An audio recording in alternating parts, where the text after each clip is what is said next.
대한민국에 혹시 명운을 다르게 될지도 모르겠다라고 하는 서울시장과 부산시장에 대한 보궐선거가 턱밑에 다가왔습니다.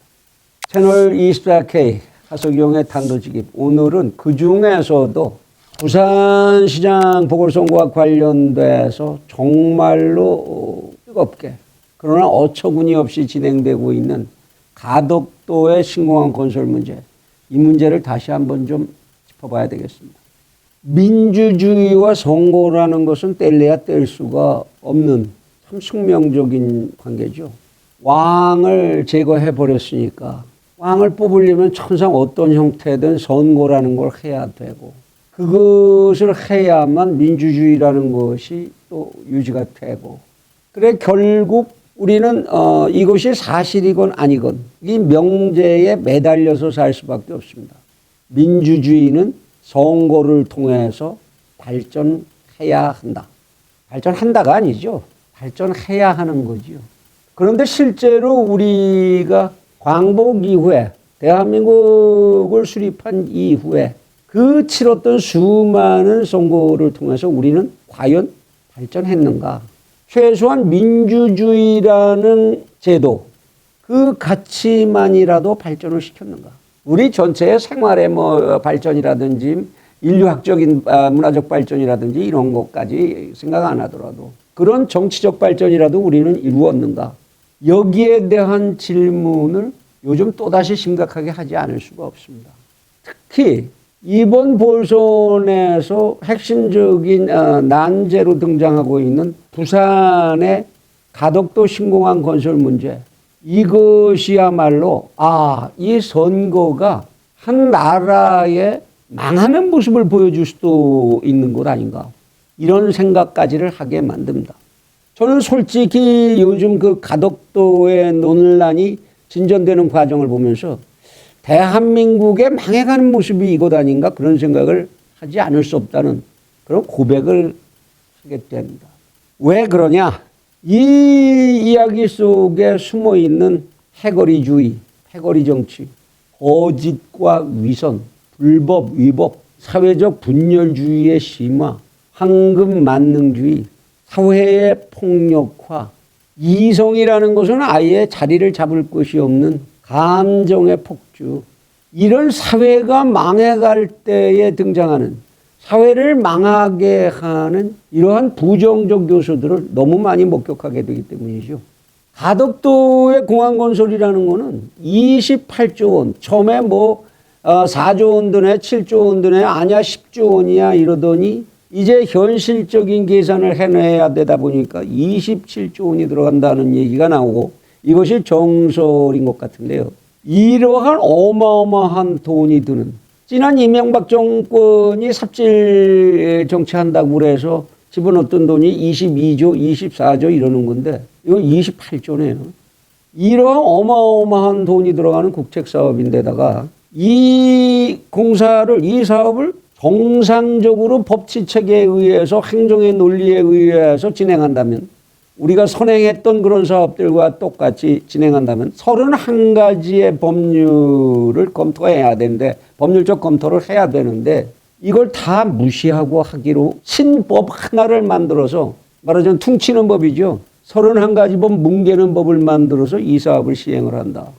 어떻게 2021년 대명천지하에 세계 10위권의 경제 대국이라고 하는 대한민국에서, 그것도 언필칭 민주주의가 어마어마하게 발달했다고 하는 이 나라에서 이런 만행이 가능하냐?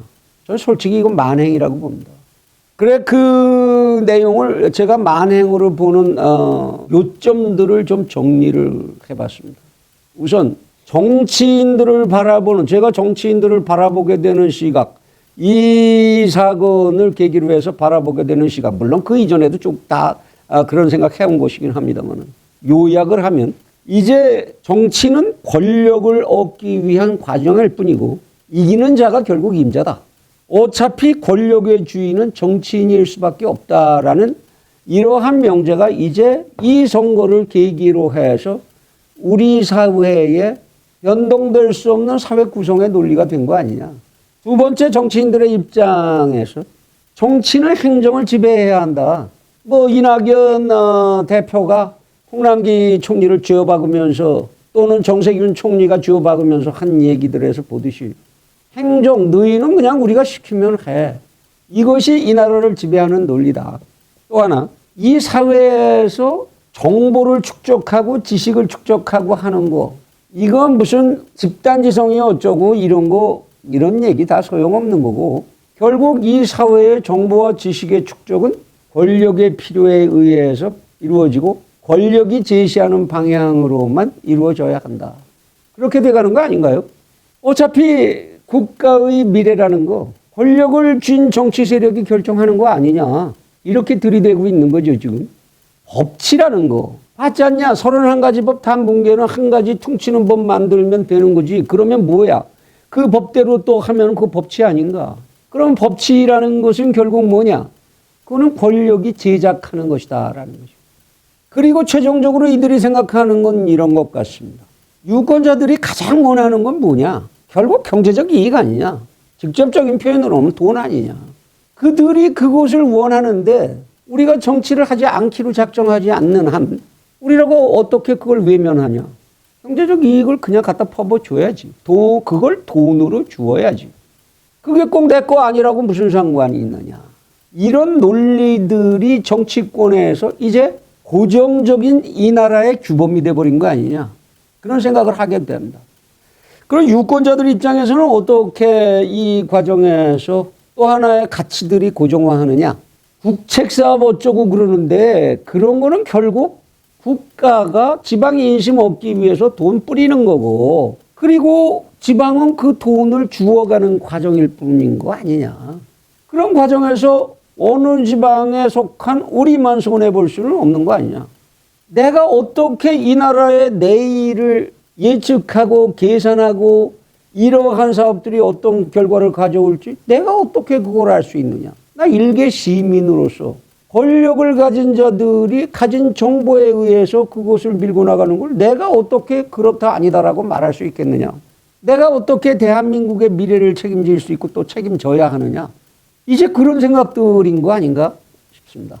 정치인이라는 건 결국 다 똑같고 그리고 내가 그들의 차이를 다 알 수도 없는 거라면 나는 내 마음 흘러가는 대로 그러한 무지를 선택하는 것. 둘 다 무지죠. 셋 다 무지고 그 무지 중에서 선택하는 것뿐이고 내 마음이 흘러가는 대로 그것밖에 내가 할 수 있는 게 뭐 있겠느냐. 신성한 한 표? 그런 덜 떨어진 위선적인 얘기는 개나 줘버려라. 난 내 표가 신성하기를 바라지도 않고 앞에 말한 것 같은 그런 이익, 그 이익이 조금이라도 있다면 그쪽을 선택하거나 아니면 내가 쏠리는 왠지는 그건 어차피 내가 설명을 다 할 수도 없는 거고 그것에 의해서 투표할 뿐이지 왜 신성까지 해야 하느냐. 신성이라는 게 뭐냐. 한 표의 신성이라는 게 도대체 뭐냐. 결론이 뭡니까? 다 필요 없다. 돈을 달라. 많이 주면 좋고 평등하게 주면 거기까지 좋다. 그런데 나만 더 많이 준다면 그것도 더 좋지 않냐? 솔직한 심정이 그거다. 유권자들의 마음이 이 정도로 타락해가고 있는 것, 이거 타락이라고 말해야 되는지 어쩌면 그냥 사실을 사실대로 얘기하는 것 뿐이야 라고 말해야 될지 모르겠습니다. 그리고 이러한 정치인들과 유권자들의 입장, 그 가치관이 투표 현장에서 그대로 지금 맞아떨어져 가고 있는 것 아니냐. 그런 생각을 하게 됩니다. 거기에 공무원들의 입장이라는 게 만일에 있다면 공무원들은 무슨 생각하겠습니까? 이번에 보셨잖아요. 3개 부서의 공무원들이 면피성 반대 의견을 냈죠. 반대해봤자 안 된다는 건 뻔한 얘기이기도 하지만 그 사람들로서도 어쩔 수도 없죠. 뭡니까 결국? 영혼이 없는 공무원은 결국 살아남기만 하면 된다 이거죠. 나중에 난 반대했어요. 그러면 되니까. 어차피 그리고 선거판에 이런 권력적 판에서 이런 논리 속에서 공무원이 할 수 있는 건 어차피 아무것도 없는 것 아니냐. 이런 강변이 성립할 겁니다. 다른 밖에서는 이러면 우리의 이 선거판을 어떻게 볼까요? 아마도 참 알 수 없는 사람들이야. 알 수 없는 나라야. 그들이 분명하게 이제 마음속에 새겨둘 것은 있을 것 같습니다. 대한민국에서 얘기하는 국가적 정책이라는 거 그런 거 믿지 마. 거기에 무슨 합리가 있고 뭐가 있는 것도 아니고 그것이 절대로 불변한다 이런 건 더구나 있는 것 아니니까. 대한민국의 국가적 정책이라는 건 믿지 마. 이렇게 되지 않겠습니까?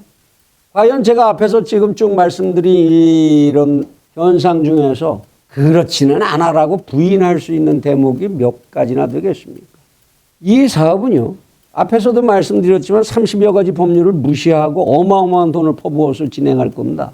그러면 그 사업이 잘 진행이 될까요? 30여 가지 검토 필수적으로 해야 되는 법률이 있었던 것은 그래야만 그 사업을 할 수 있으니까 있었던 것들이죠. 아무리 규제 일변도라고 하더라도 그 중에 적어도 절반 이상은 그래도 합리적인 이유가 있었을 거 아닙니까? 그러면 이 사업 그만큼 현실적으로 진행하려면 지금 한 가지 법으로 다 무시하고 가도 현장에서는 검토하지 않으면 안 될 겁니다. 아니면 무시무시한 결과를 가져올 수가 있을 테니까요. 자연이 엄청나게 무너져 버린다든지 비행기가 뜨고 내릴 수 없는 공항이 돼버린다든지 또는 그 사업비 갖고는 멈추고 뛸 수도 없어서 사업을 한 발짝도 나갈 수 없게 된다든지 무슨 그런 일들이 얼마든지 생겨날 수 있겠죠. 결국 이러한 선거 과정에서 선택되는 정책, 그 과제, 그거는 결국 누구의 미래를 망가뜨릴까요?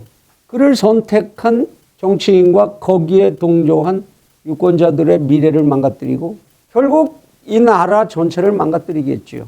또한 이 사업이 진행이 된다면 어떤 일이 일어나겠습니까? 그 다음에 대한민국에서 각 지역에서 선거가 끝도 없이 계속될 텐데 그때마다 지역의 국책사업 다 던져줘야죠. 왜 부산은 해주고 우리는 안 해주는데 그 논리를 어떻게 극복해 가겠습니까? 우리도 특별법 다 만들어줘. 대한민국의 법치 체계가 다 필요 없는 거죠. 선거에 관한 논리만 이 나라는 남아있으면 되는 거죠. 그거 다 어떻게 감당하겠습니까? 제가 대한민국의 망징인 것 같이 보인다 이것이. 한비자가 얘기한 우리 2024K에서 말한 무슨 그런 몇 가지 국가의 망징 이런 거 열거하지 않아도 됩니다. 이 안에 통째로 다 들어있는 것 아니겠습니까? 나라를 지키는 최종적인 아무도 없지요. 정치 권력자, 공무원, 심지어 추상적 주권자인 국민들조차 없는 셈입니다. 그리고 그 나라가 잘 된다? 잘 될 것까지는 없어도 유지가 된다? 가능하겠습니까? 그래도 몰라. 아유, 난 그런 거 몰라. 아유, 난 그냥 난 어느 당 좋으니까 난 거기 무조건 찍는 거야. 오나마나 이 프로그램 다 보시고도 또 그러실 거지요. 더 제가 걱정이 되는 건요. 이 사업이 이 보궐선거가 끝난 뒤에도 내년 대통령 선거에까지도 결국 이 분쟁이 끌려갈 거라는 겁니다. 지금 권력을 잡고 있는 집권 여당에서는 이 좋은 또 공작의 호재, 친일 반일 가지고는 이제 다 우려먹었는데 뭘 좀 좋은 거 없나 이러던 판에 이거 괜찮은 거죠. 해야 된다 안 해야 된다 뭐 이거 준다 막 이걸로 국민을 극단적으로 분열시키고 혼란시키는데 굉장히 좋은 호재 아닙니까? 내년 대통령 선거 때까지 끌고 가지요. 뭐 다른 특별한 것도 없는데. 이렇게 시간을 보내는 나라, 그 나라가 어떻게 온전할 수 있을지 정말 걱정입니다. 우리가 오늘날 보이고 있는 이러한 극단적인 방황, 이건 우리가 나라를 세운 1956, 60년대 이때의 모습과 조금 더 달라진 게 없는 겁니다. 우리는 그때 그들이 고무신 선거하고 막걸리 선거한다고 흉보고 손가락질했죠. 뭐가 다른가요? 뭐가 다릅니까? 덩어리가 조금 더 커졌나요? 젊은 세대들, 기성세대들 그따구로 살고 그따구로 해왔다고 아주 세련된 별개의 가치관에 매너나 있는 것처럼 하지만 그들 뭐가 다른가요? 이런 때 정말로 부산 시민과 서울 시민들께 간절히 좀 당부를 드리고 싶습니다. 정말로 아무것도 모르겠고 아무것도 다른 게 없어서 선택하실 것이 없을 때 그때 민주주의를 생각하십시오. 민주주의의 왕권주의와 다른 가장 특별한 특징이 권력자를 바꿔볼 수 있다는 겁니다. 똑같다면 바꿔라도 보자. 그러한 긴 학습 과정을 통해서 우리는 조금씩이라도 변할 수 있을 것이라는 희망을 가져야 할 것 같습니다. 그것이 민주주의만이 우리에게 보장해 줄 수 있는 중요한 가치겠지요. 바꿔라는 말은 진보만의 특권이 아닙니다.